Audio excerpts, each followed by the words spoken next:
ودابا نشوفوا واحد امي يا صاحبي برلماني، راه شفناه البارح خارج امي ومتابع قضائيا.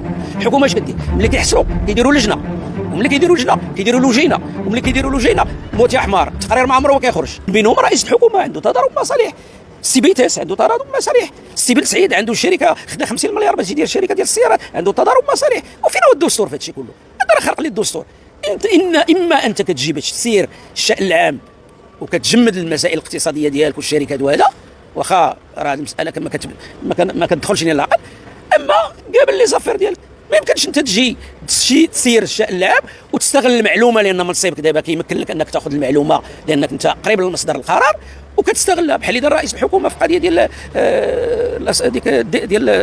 الشركه ديال اللي غيديروا تحليه المياه. انت كانت عندك المعلومه ان الدوله راه غادي تدعم اللي غياخذ الصفقه وما قلتيهاش للمنافسين ديالك. هذا راه استغلال النفوذ كيتسمى ابيت بوفوار.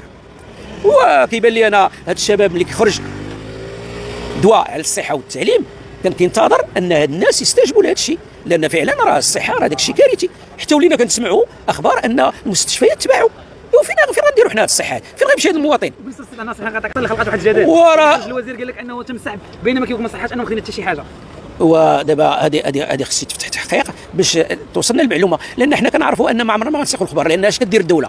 فالحكومه ماشي الدوله، الحكومه اش كدير؟ ملي كيحصلوا كيديروا لجنه، وملي كيديروا لجنه كيديروا لجينه، وملي كيديروا لجينه موتي احمر التقرير ما عمره ما كيخرج. وحنا شفنا بزاف.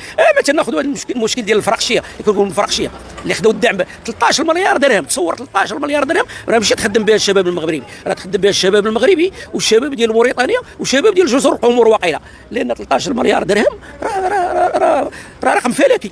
ما تفتح تحقيق. وكان البرلمان بغى يدير لجنه تحقيق وراك عارف شنو وقع، خذ لهم الاتحاد الاشتراكي، خوى بهم، لان كان باغي منصب. لكن ما المهم راكم عارفين السياسيين ان الاحزاب راه ولات هي دكاكين حزبيه. ملي غيجيو ثاني انتخابات غتسمع ثاني هذا شرا 200 تزكيه 200 مليون، هذا شرا 300 مليون. لهذا حنا كنطالبوا دابا وزاره الداخليه اللي كلفها جلاله الملك باش تكلف بهذه الانتخابات تضرب بيد صارمه على هذو اللي كيتلاعبوا به. ودابا نشوفوا واحد امي يا صاحبي برلماني، راه شفناه البارح خارج امي ومتابع قضائيا.